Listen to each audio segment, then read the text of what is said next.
strong woman.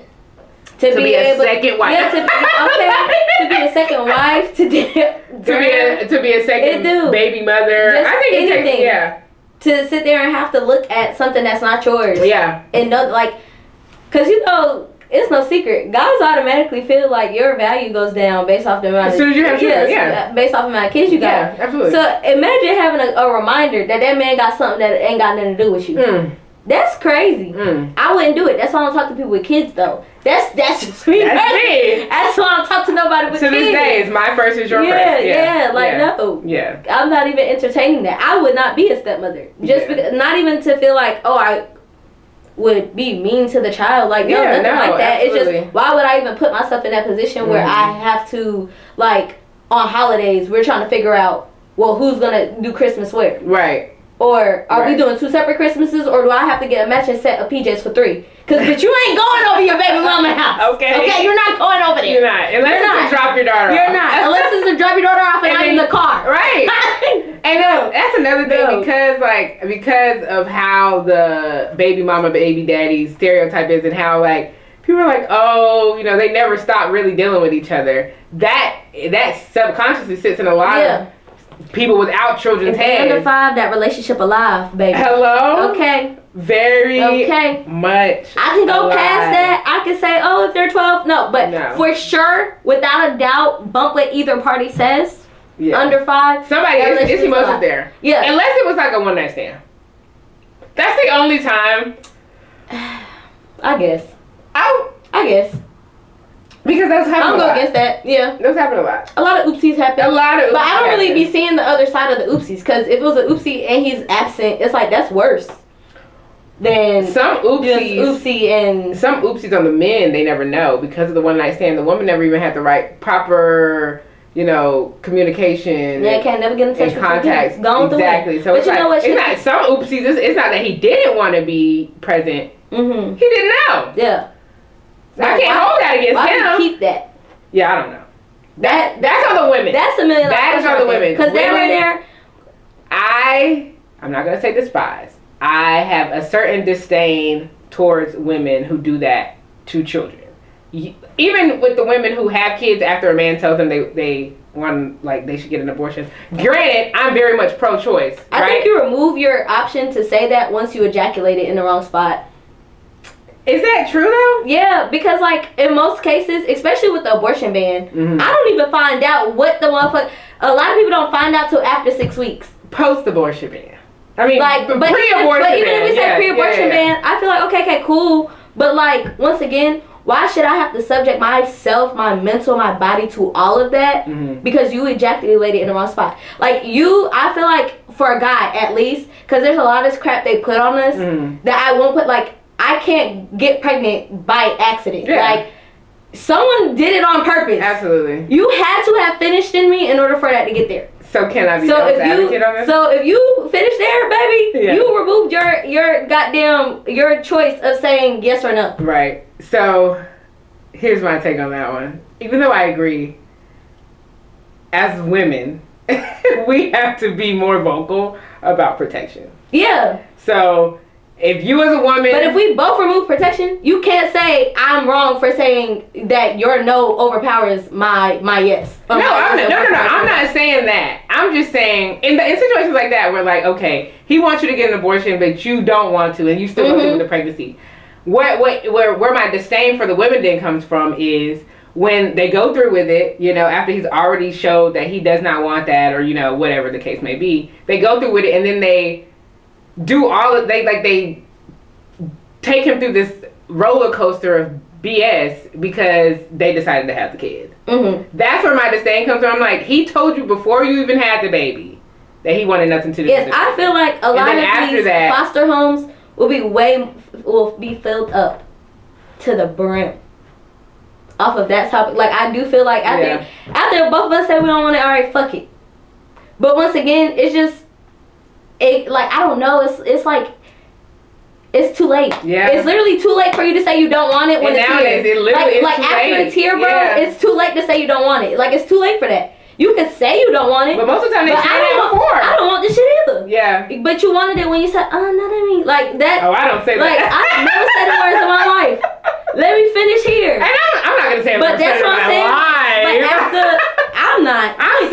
shit off. Hell no. I've said it. I've allowed that to happen, and that's why I've ended up in situations where I've ended up in. Well, but I am a woman who takes accountability and will handle a situation with or without a man. Yeah. So I'm not every woman, but I agree with you still. Yeah. Because I know that I might have did that, but I was dumb. I was young. I was dumb. I was just talking. That's why I'm like a lot of. Shoot. I was just talking. I was just yapping my mouth, very in. That's what I'm saying. Everybody, the estrogen on the highest level. That lust go crazy. That lust will blind you. Yes, but that's what I'm saying. But because of that, you can't magically hide your hands of the fucking responsibilities of that child. Exactly. Yeah. Like once we pass that, bitch, all that I don't want out the window. Yeah. The I don't want should have been there before you started wanting. I say just put them on child support and go. Yeah. I understand the child support sentiment, but I'm just like, when you are like, all this, deadbeat, bashing him on social media, I hate that. I absolutely hate that rhetoric. Like, put him on social media and go. Yeah. I got you. Put him on child support and go. Yeah, don't bring the rest of us into your drama, because he already told you before, he's still telling you now. What do you want us to do? Goddamn, get your What do you want us to do? What do you want us to do? Now, I do respect the women who, like, okay, they do that, they go through that, and maybe they just let them be deadbeats, right? But then these men go and have another child. Mm-hmm. And then they're actually in that child's life. Thank you. Or, what? Let's talk about the people who keep doing it. Yeah. I don't want this one either. Yeah. Or that one. Or that one. You need a vasectomy, sir. You definitely need a vasectomy. Actually, snipped. You should be put down. Yeah. You don't even deserve to get up anymore. You know, because every time you get up, there goes another fatherless child. Now, do you think money should be the only requirement to be in? Because sometimes to be a parent. Yeah, because like for example, wait. Like Future has several kids. And but he's deadbeat. Yeah, because you can't be in all those kids' lives, but because you're a millionaire, they'll say they'll say it's okay. They're okay with has just a lot child of kids. Support. Yeah. But like child support is only just this fraction of what it got to do with. Money is not enough. It's not enough to deal with a kid. Because going back to my father, he was very much in the streets when I was younger. Even with his job now, he makes really good money. He's not in the streets anymore, but he's still a hustler. But it's like, the money was like, he always supported me financially. Yeah. But there was a very major chunks of my life where he wasn't there. Emotionally, yeah. Yeah. Like, for instance, his last time in prison, he went when I was in middle school. He got out the week before I went to college. He missed probably one of the most monumental parts, very important times in my teenage years, my high school years. He missed those, right? And then got out and treated me like I was still 13. Yeah, because he got to catch up. He had to reintroduce himself to me. So, yeah, money is not enough.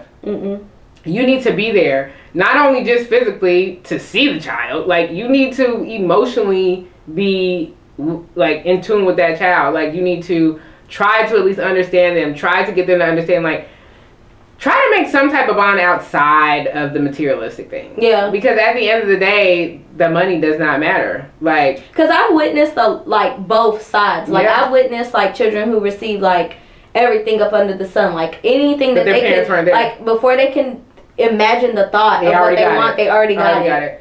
But they were alone. Absentee parents. Exactly. They were very alone. Yeah. I don't want that. I don't want that.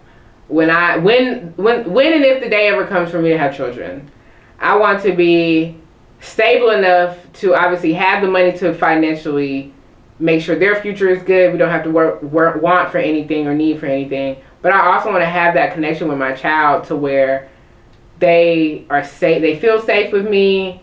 They don't feel like I just kind of threw them off. Yeah. Or they're my second thought. Like, I don't want that, because I felt that. I feel that with my father. Like, I don't feel like I felt that with my mother, and she has lived in poverty basically all my life. Yeah. And that's why I say money's not enough, because my mom barely had any money, but she took very good care of us. She made sure we had all that we needed, including love, including sometimes that listen here. Now my mom is not perfect, and I have, she's went on the block list before. She's definitely been on my block list before. I've been on the hiatus with everybody. I had to also realize that my mom was a young mom. I was her third child, and she had me at 21. So she was still, she was still learning herself. She was growing and having kids. We all grew up together, essentially. No, literally. And so I'm like, I give her grace because as she matured and got older, she got better as a mother. Yeah, like that's what I'm learning now is grace for my parents because they didn't know. Mm-hmm. They tried. They tried their hardest for what they knew. Too. I wouldn't say they're hard. Well, and you gotta think about their parents. Hardest is a stretch, but you do have to think about their parents too. Where you have to think about the generation that they grew up under, right? And how they looked at things and how different it is from us. So like their hardest may not have been, it may not be our hardest by looking at it, but that was their hardest. Yeah. Like they did their hardest might not have been enough, but it was what they had. It's what they had. It's what they had. And I can't be mad at that. Yeah. So yeah, I have been trying to find peace in that because it's like, I can't say how I would have done it. Yeah. Granted, I haven't hit the age yet where my parents were like when my mom had my mom had my sister, it was at 18. Mm-hmm. Now she was young. Mm-hmm. Going back to where I was when I was 18. Baby, I wouldn't have been able to do it. I wouldn't have been able to do it. I was even say y'all can turn on A&T's campus. Okay. Hey. Like that's what I'm saying. Like even thinking of like 21. I still was gathering my thoughts. I wasn't mad at the woman I was, but yes, I was very much so childish. Like I was taking care of myself. Barely. Okay. When I was 21, between 20 and 23. I made my most irresponsible and probably the worst financial decisions I could have ever made. Like me. Yeah, I feel you. I'm trying to think personally where I was. I got evicted during those years. It's weird because I feel like right now I'm coming up on my irresponsible money decisions. Ooh, but that's come up because on it. No. Yeah, no, I feel you. I don't want them. Yeah. It's just I feel like I'm being more careless now than in comparison to like Nigel with money prior. But it was because I was in such a survival state. Yeah. That it was like literally all of like, bitch, you better not misspend. Yeah. Miscalculate. Mm-hmm. Misdivide. You will fuck around and be cold. Mm-hmm. In the dark. Yeah. Like, so I'm just now coming to a point in my life where I feel like, okay, I can do a little extra. Mm-hmm. Sometimes my extra, a lot of people probably wouldn't. They probably would have been stopped. Yeah. Mind your fucking business. That part. Okay? I think mine. I feel like I'm making irresponsible decisions, so to speak, but they're still not damaging. Yeah. Because I still most definitely, my bill's going to be paid first before I do my irresponsible decisions. And that's why I said this is not. Bad financial decisions comes when it fucks with your livelihood.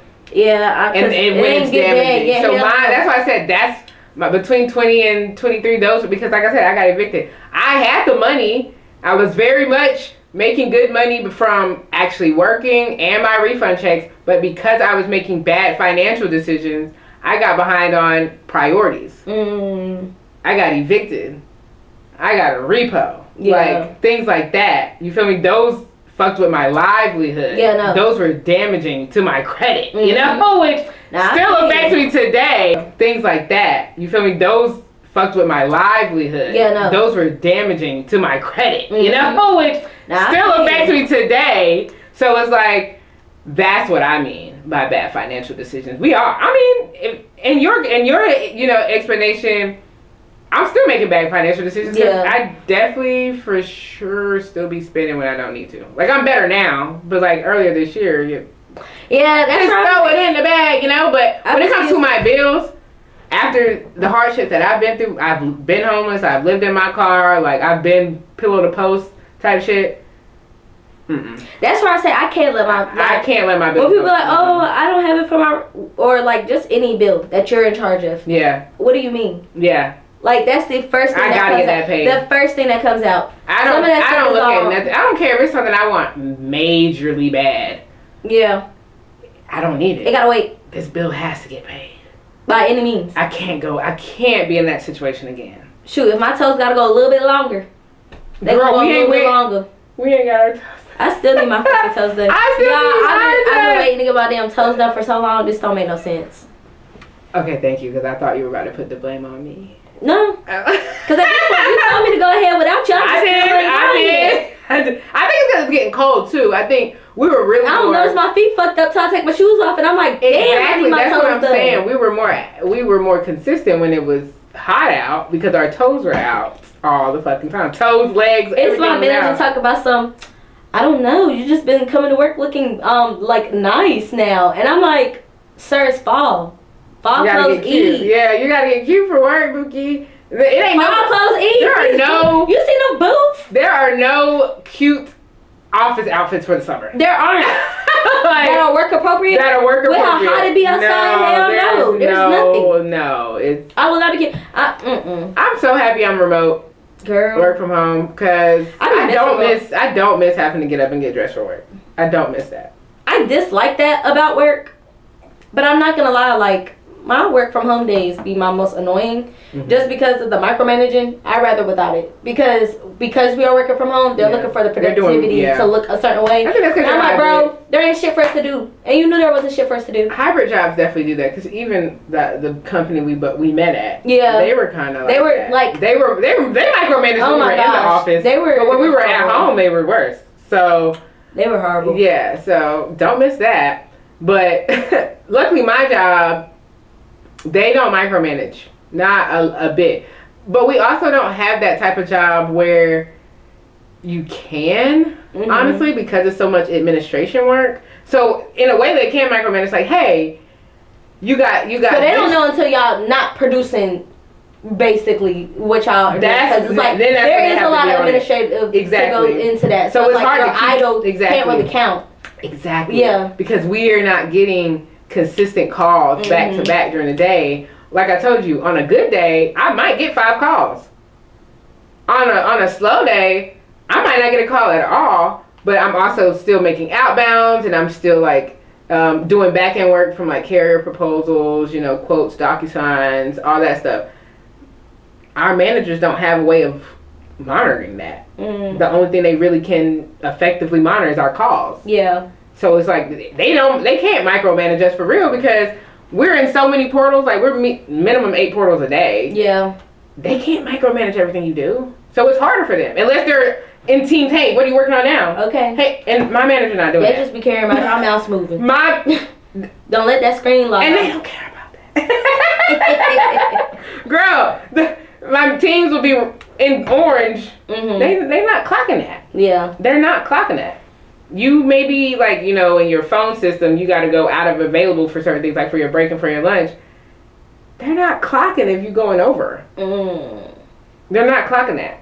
And even if they are, they're not saying anything about it. Yeah, I do think with sales it is kind of different, because I've experienced that, like, from on the customer service side, that, like, outside of where we met at. Yeah. But, like, on the customer service side, like, I was on a customer service position with my current job, and I was like, y'all a little nitpicky. Too much. But it's because, let's be real, you're not making the money. You're keeping the money. Yes. Because, I mean, you might do a retention, like, save somebody from wanting to cancel, but at the end of the day, you being in that seat isn't technically making the money. But on the sales side, baby, as long as I produce the numbers you asking for, and if you're not producing, that's when you kind of get that's when you kind of get in trouble. Like, what do you mean you ain't got any sales today? Or what do you mean you? What do you mean? Well, this person, like, if these people are doing this amount, why are you not doing it? Yeah, that just means you're not putting in the effort. Exactly. Yeah. Yeah. Speaking of, should we tell the people how we met? Sure. We keep talking about the place. Let's get it. I'm not name dropping.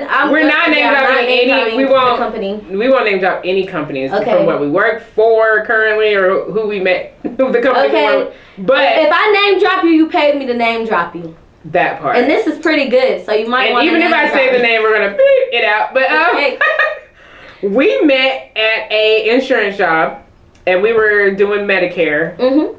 And do you have your Parts A and B? Do you have your Medicare, your red, white, and blue Medicare? Okay. Do you have Medicare? Are you 65? All right, hello. Have you been on disability for the past 24 to 48 months? So we met doing Medicare at a company that, like we said, we will stay unnamed. And we met training day, the first day of work. Yeah. The thing is, this company is a company that pays for you to get your insurance license. I was in a different class than her. I was actually in the class before yours. Mm-hmm. But this company is very delayed on their administration process. So my start date got delayed. But I'm actually. But she started right on I time. thank them. Yeah. So I have to appreciate them because if that would not have happened, I probably still would have met you, obviously. Yeah. But it probably wouldn't have been. It wouldn't have been this today. Yeah. We wouldn't be sitting here today. So thank you to that company for starting me 2 weeks later than I was supposed to start. Even that way. So I could sit next to this beautiful lady and kiki with her, and we just hit it off. Like, I don't know what it was about Naja. It was just, she was funny. First of all, it's not many bitches that can make me laugh. Thanks. Right? And I think I was funny too. Was I? You're funny as hell. I think we both had each other cracking up. Yeah. And the training was so boring. Oh. And that was even funnier. But our trainer was cool. Yes. I can't remember their name. Okay. The first one. Yes. That we had. Yes. I can't remember their name, but they were cool. I think they made it easier, but we locked in. Was it the second or third one that took me out the ringer? Because, man, I said it was the second one. Yeah. It was when we got out of training and when we were on like our little, what were we? Before we were on the sales floor, what did they call us? Qualifiers. Qualifiers. When we were in the qualifying stage, our manager, who we will not name, she's the one who ran you out. Yeah. She would have ran a lot of people out. And because, once again, I'm the type of person, I'm not going to, it sucks, but I didn't come here to teach you. Yeah. I did come here, I found out, I'm most definitely here to extend grace. Yes. But I am not here to teach you. No. So I'm going to show you that's why, not in my like, description. Yeah, like, I might damn try. Yeah. Okay? I'm going to try a long time with you, but if we just don't mesh, it's just not going to work. Did you try a long time? Yeah. Shit, them motherfuckers had me go a month and a half with no pay. I tried a very long time. I'm talking about with the manager who ran you out. That bitch had to listen. Because if it wasn't for her, I feel like with jobs, I feel like you would have lasted. You would have been there as long as I was there. I probably still would have been there. If I made it through her, I probably still would have been there. I don't know. You think so? I don't know. I made it through her. I was still there. Cause I just what sent me over. I'm not gonna say anything particularly sent me over. My man told me I ain't had to stay there. That's why I left. Cause he got me in where I'm at now. Your man. Yes. Yeah. So that's where I said like. Yeah. Like it's different. Because knowing me and knowing what I came out of, I would have still been there. Mm-hmm. But the fact that it was clear that this wasn't the only option. Yeah. Bitch, fuck you. I think that was a placeholder anyways. Yeah. That job. Most definitely. I mean, no offense to the people that still work for that company. Yeah. But I think y'all making good money. I would hope. For what the fuck? Those customers, I don't miss. Girl, that is what sent me over. If anyone watching this has never worked in the insurance sector of the workforce, and the insurance sector spreads out in so many different ways, but if you've never worked with Medicare, this is 65 and older. These are people who have retired. They can't even hear on the fucking phone. They can't hear. They don't know how to use current technology. They think everything is a scam. Except the scams. Because speaking of my hold on, pause. Except the actual scams. I just want girl. I think that's a scam. Yeah. Well, I'm gonna call him and find out. That's not how scams work. Don't call him. You're in too deep. Don't call him. Because the scam is not gonna say, you know what, you got me. You got me. They're gonna play along as long as you let them play along. Lock me up. I've been scammed. But no, she's right about that. Yeah, so. But if you've never worked in the Medicare sector of insurance, dealing with people 65 years of in this day and age is horrible. I don't know how to whistle. It requires a lot of patience. Yes. It requires a lot of self-control and tongue biting. Because how many times, like, on top of not being able to hang up on people, I mean, you could. Mm-hmm. Physically, you could possibly honestly hang up on this, but you would definitely get in trouble for it. Yes.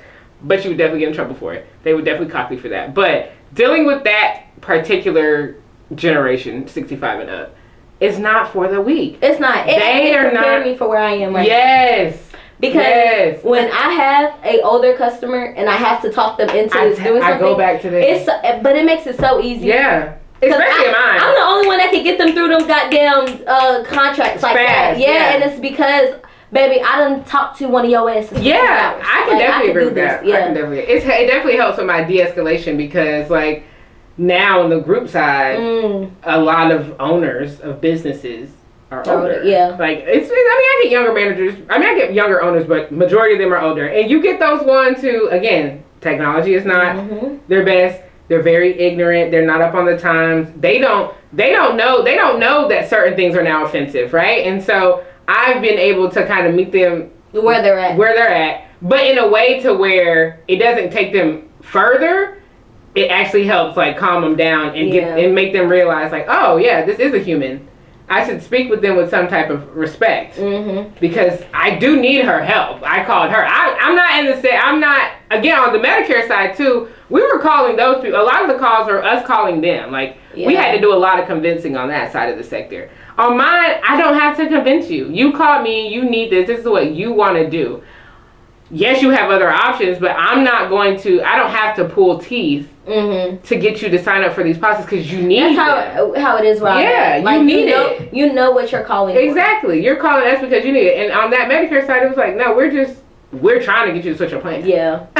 Like, you're in a perfectly good plan, but I just need this sale, so I'm trying to get you in. Like, I didn't like that. I didn't. I felt like I was taking advantage. Yeah. Or like I say all the time, like, baby, I ain't no sleazy salesman.